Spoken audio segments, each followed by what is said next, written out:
on page 138, and we are towards the last 8, 9 lines.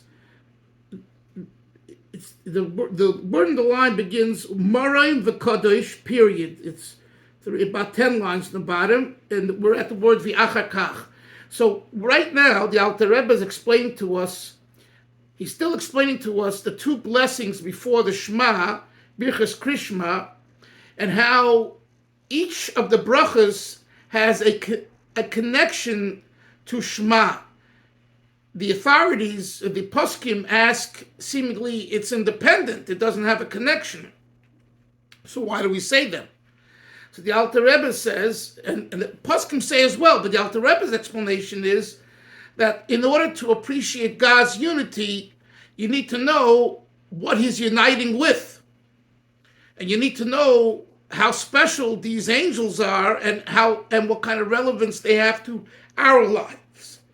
Then you need to know, and this is where we're at now, that Hashem left the angels, as holy as they are, as important as they are to our lives. Nevertheless, he said, I'm not choosing you. I'm choosing human beings. I'm choosing the Jewish people. And now he's going to explore the language in the second blessing. So let's look. Let's look inside. Ve'achakach bracha shniya. After the first blessing, which is a prerequisite for the Shema, comes along the second blessing. And that is called Avas Olam. Eternal love, Aftanu. With eternal love you have loved us. Hashem Elokeinu, God our God. That's the Nusach, the text of the Balatanya. As Isser mentioned, there is another text used by others, and you can see that in the Svard Siddur, Nusach Svard, and that is Ava Rabba, with abundant love. But the Balatanya chooses Avas Olam, and we'll explain that soon. So, let's continue. Kleimar. Whenever you see the word Kleimar, you have to ask yourself what Kleimar means. Kleimar means, it means to say, so you have to ask yourself, what is unclear that the Alter Rebbe or whoever else is saying the word Kleimar? It's like I say to you, Menashe, you're such a wonderful person. And then you say, I mean, why do I need to say I mean? What's unclear with saying Menashe is a wonderful person?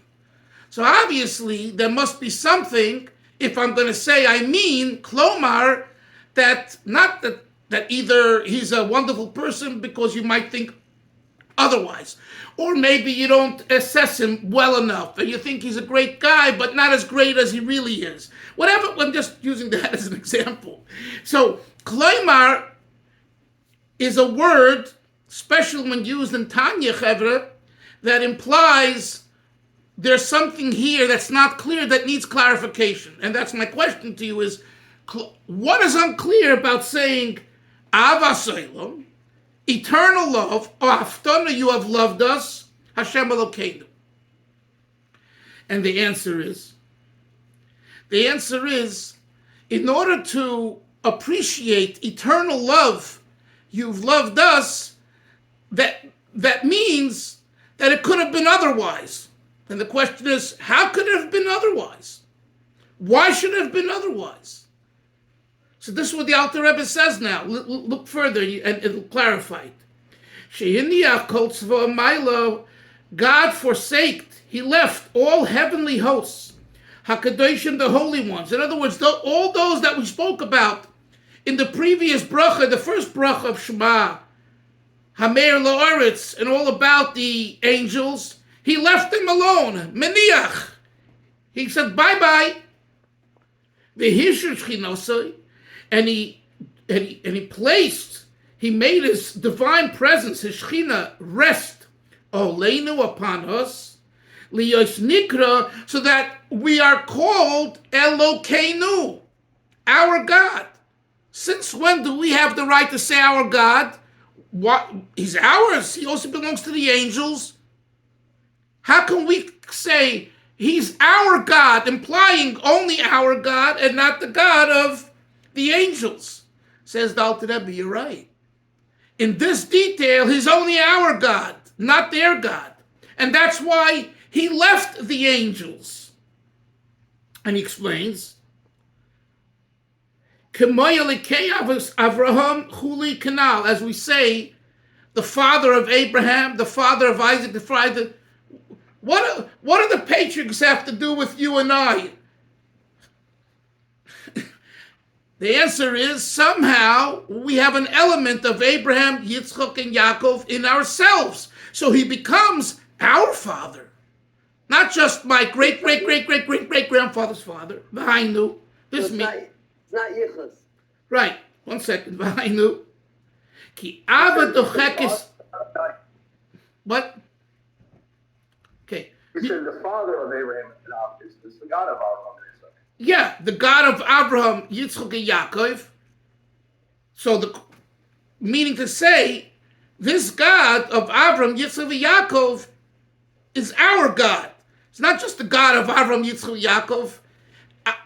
Being the God of Yitzchak and Abraham is meant to bring out, to explain that he's our God, Elokeinu. And he says, V'hainu, ki ava dochekes habosar, love presses, squeezes the flesh. Meaning if one is in love, has a love feeling, the flesh, the physical flesh is put aside, even though there are reasons it shouldn't feel that love or want that love, and it exerts the love. V'lochein, habilti, v'lochein, nikra abas olam.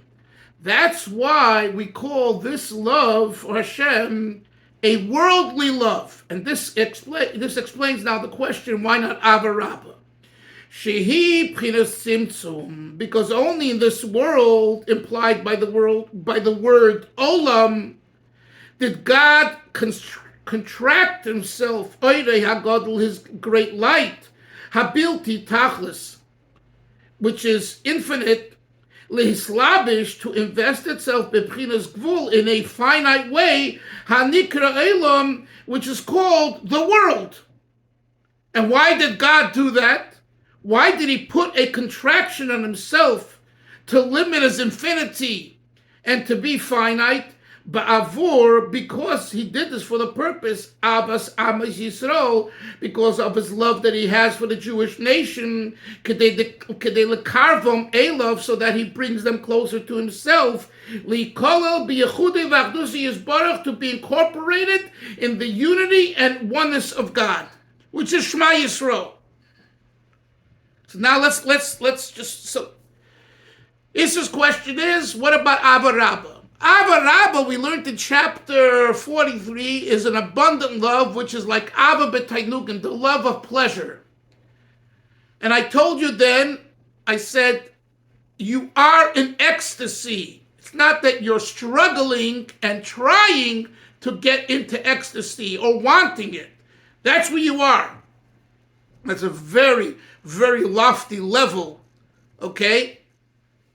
And don't think that the worldly idea which we've grown up with and heard and keep on hearing, I am in love, I am infatuated, I am ecstatic, and on and on and on, all that is this Ava Rabbah. Trust me, it's so far from Ava Rabbah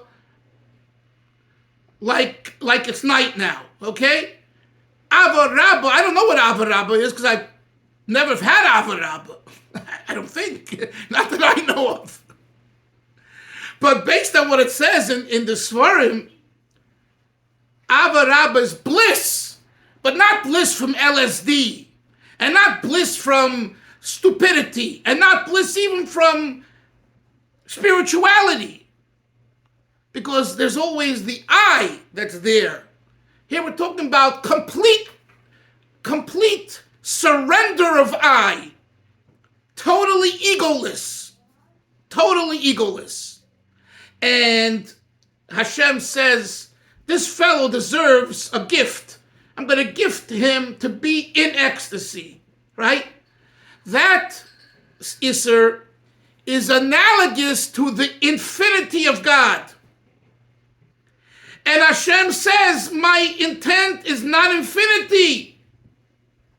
I want to be in the finite world. I want to be in Olam, Avas Olam. I want a Jew from his and her Olam perspective, his worldly perspective, to love me, to come to me, to hug me, to be with me. In other words, one second here, sir. I want the Jew from those dirty boots, right? Those boots are made for walking, like I've sang many times on this shear, right? You're walking in the dumps. You're walking in the schmutz, and from there you love God. Oh, that is an accomplishment. And so the Alter Rebbe says over here in Tanya, when we say Avas Olam Ohaftonu, you have loved us, Moshe, with an eternal love coming from, but the word Olam also means, besides eternal, concealment, from the word Helem. You want your love to come from a place of concealment, and from that place of darkness and concealment, you love God. That's experienced in the Avas Olam. Yes, sir. But there is a change in the nusach on Shabbos. So we say, instead of Avas Olam, we do say Ahavas Rabbah. And to an extent, I can understand. You can hear me? I can hear you, but go ahead. I don't have a siddur in front of me. You're saying in the Chabad in the Chabad siddur? Shabbos, the Ahavas Rabbah. Ahava Rabbah. Not in Chabad. Okay, so Nusach Sfard switches from Ahavas Olam during the weekday to Ahava Rabbah on Shabbos. Right. And to an extent, it would seem to be matin to what you're saying. To an extent, though, because Shabbos is Me'ein Olam Haba. Yeah, good. The state of being in the ecstasy, not working towards it. Excellent. Like you said, I've never experienced that, so I can hear how it, to a degree, it matches. But, right. So you don't have that switch in the Nusach, even on Shabbos. Even on Shabbos, but you make a very good point. I have to take out the Shara Koil of the Rebbe's grandfather, who analyzes the Nusach HaTfilah of the Alter Rebbe, and it could be it's there, but your thinking is very good. It's very good. Okay. But why in Chabad there isn't that switch, I don't know. But the overall issue, outside of your question, which is a good one, is that Avas Olam, the nusach that the Alter Rebbe chose, is supported by his explanation here in Tanya. When you asked me the question, I didn't remember that the Alter Rebbe actually addresses it in Tanya. I said, hope I'll look into it, and hopefully, we'll see something. And here he's giving us the explanation why. Again, the Alter Rebbe doesn't say, this is why I chose the text Avas Olam. You don't find that here. But with the explanation here, it seems to explain why the Nusach is Avas Olam. Let's continue. Again, he's quoting from the second Brach of Shema. Great mercy and more mercy, Visera. Pirush. Now here too, when he says Pirush, I've told you many times, what's bothering him? So what's bothering him is, what's this word Visera? God has Chemla Gedola, great mercy for us. Okay? What's the added word Visera and more? What's it referred to? So the Alter Rebbe says, Pirush, this means Yisera al kirvas elakim shebechol tzvah shemaila. God's love for us is even greater, and God's mercy on us is even greater than the love that he has on the heavenly host, the angels and the souls. So the next time you hear someone say, I want to wear a pin on my lapel with an angel, say, you're greater than an angel. You're greater than an angel. Chemla gedola v'seira. Yeah, the angels are big rollers, but remember, they have an agenda, and they have a limitation. Yes.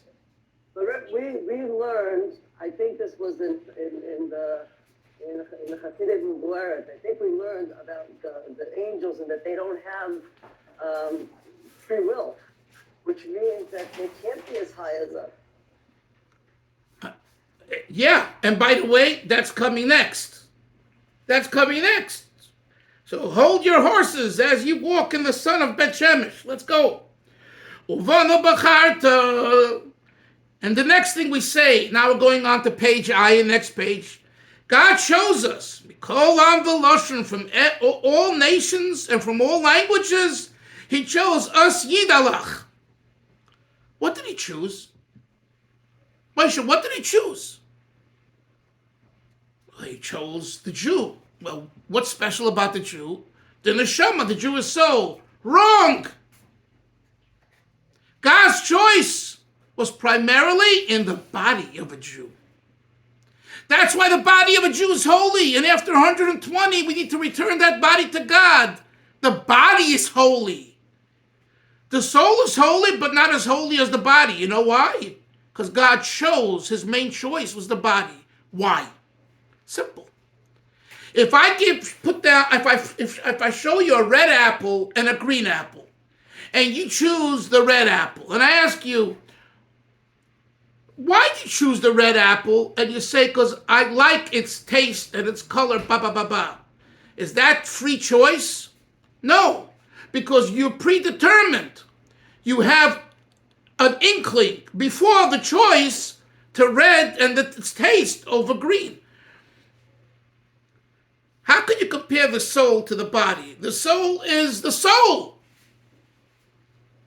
So when you talk about a Jewish soul, a neshama, everyone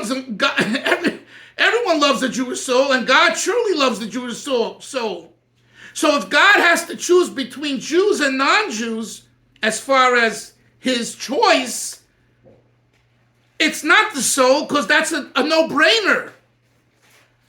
The novelty is that He chose the Jewish body, which looks the same with its nose and its brains. I don't care how many Einsteins we have and how many big minds we've had, and that the heads of the cults and everything, Jews. And we see it today with the anti-Semitism. It's very nice. But as far as the outside is concerned, you have a nose and I have a nose. You have eyes and I have eyes. So why choose the goof, the body? And that's the answer. That's free choice. God had a spiritual lust to this body called a Jewish body, born to a Jewish mother or converted according to Jewish law. That's a Jewish body. So when we say in the prayers, in the davening, in the blessing, and we're thanking God and realizing that God chose the Jewish body, who agufa chumri, look further in the line, top line, Chevra. Who agufa chumri, this refers to the physical corporeal body of the Jew, hanidma bechomri yusay, that appears with its corporeality, legufei umes ha'olam, similar to the bodies of all nations. And this is why a Jew and a non-Jew are different. Not one's better, and this is why a Jew and a non-Jew don't marry. It's not because the brains are better. It's not because, hey, this is a Jewish soul and this is a non-Jewish soul. Those are all add-ons. They're nice add-ons, but that's not the reason. The reason is because God chose the Jewish body, and He says Jewish bodies stay together. Why? Because I decided I want that. So if you say to someone, hey, she and he, the non-Jew, is smarter, is nicer, is prettier, is more of a mensch. She's not a Jap. Why shouldn't I marry her? She'll make a great wife. That argument, that line of thinking, the answer is that's a predetermination. That is not a true choice coming from God. A true choice from God is that They're similar. And yet he says, I choose the Jewish people. So we too, in our choice, in our children and grandchildren's choices, when it comes to Jews and non-Jews in that whole area, if you try kind of using the argument, well, just wait till the time when she's going to call you, if a Jew is marrying, dating and wants to marry a non-Jew, call you an SOB, right? And just wait till she'll say, oh, look what you're doing to the Palestinians, and on and on and on. That's not the real argument. And that's a faltering argument. Because it's not always so. It's not always so. The real argument is what the Alter Rebbe says here. And the argument is that God chose the Jewish body. So it's maybe irrational. Who cares? If I come to understand and believe in this choice that God made when he chose the Jewish people as his nation, it's not because of intellect. It's not because of prettiness and money and kindness, and that has nothing to do with it. And look at the Alter Rebbe's language. By the way, this is the chiddush of this chapter. One of the chidushim, one of the novelties, is these few lines. That the Alter Rebbe here says clearly that the choice of God and the Jewish people is the physical, corporeal body that appears to be like all other non-Jews, all other nations. And God brought us close, to thank him. That's also part of the blessing before Shema. Upirush hoido. What does it mean to thank him? Says the Alter Rebbe, I'm not going to explain it here. It will be explained elsewhere in other places in Chassidus. And then it says in the prayer, and the purpose is to unite Hashem. For us to become, become incorporated in God's unity canal, as we said earlier. Stop. The Alter Rebbe says, when the thinking man, the thinking person, will think about these things in a calm way, in a objective way, and he'll think about it deeply within his heart, in his mind, azai, then automatically, kimayim aponim, like water reflects the face of man, mirrors the face of man, tislayet nafshay, the Jewish person's soul will become fiery, and it will invest itself with a spirit of generosity, to donate, but not to be generous, to commit itself, lahaniach v'lazayif, to leave and forsake kol asher loy mineged, whatever faces and opposes the Jewish experience. And its will be v'rak, only, l'dofke bo yizborich, to attach and cleave itself to God, v'lekolol be'oirei, and to be incorporated in God's light, energy, bidveike, chashecha, like we said yesterday with the three languages, with cleaving and desire, b'pchinas the shikin, in a manner that we call the level and experience of kissing, v'zdapkus rucha berucha canal, and just as when the kiss is given, there is the one emits air, so the kissing experience of kissing God is not just a physical, of course not physical, it's the energy that comes from the inside that's emitted through the kiss. So the Alter Rebbe says that this experience is what one can have when he realizes what God did to himself, that he forsake, that he left the angels for us, and for us not as we are in a high state, in a refined state, but us as we are in a low state. And he sacrificed his kind of great angels and great celestial beings and souls for us. That will evoke automatically that we will sacrifice everything for Hashem. Meaning that even when it's uncomfortable and even when it's not exactly rational, right? Like I told you before, sometimes on paper, the non-Jew has much more than the Jew, right? And in many cases, the Alter Rebbe says, yeah, but God did something for us. It's time for us to reciprocate. Reciprocate. Don't be what's called in Hebrew kafu tova. You know what kafu tova means? Kafu tova means denying goodness. Don't be a jerk. Ingrate. What? Yeah. Ingrate. Ingrate. Right. Thank you, Yoni. Hashem took us out. We were like messed up. And by the way, as he said earlier in Tanya, it's not they took us out 3,000 years ago. Every single day he's taking us out. We woke up this morning. We had a chance to breathe, to daven, and we go to work, and we hear an hour in shir. We learn together. We joke together. We smile together. Where's our thanks? We take things for granted. The Alter Rebbe says, stop. Don't take things for granted.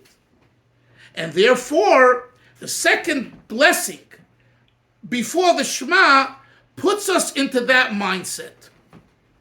And that's why it follows the first blessing, which speaks about the greatness of the angels. Yeah, and we have a relationship to the angels, and Hashem forsakes that. So therefore, the second blessing says, and what did he forsake it for? Us. The Keirafta nu. Elokei nu. The nu at the end, the Hebrew the grammar of nu means us. He brought us close to him. He wants us. Elokei nu, it's our God. And therefore, when we say the Shema Yisrael, Hashem Elokeinu, Hashem Echad, we don't say Shema Yisrael, Hashem Echad. We say Hashem Elokeinu. And as explained elsewhere in Chassidus, not only is he our God, he's my God. You have to come to a point where it becomes personal.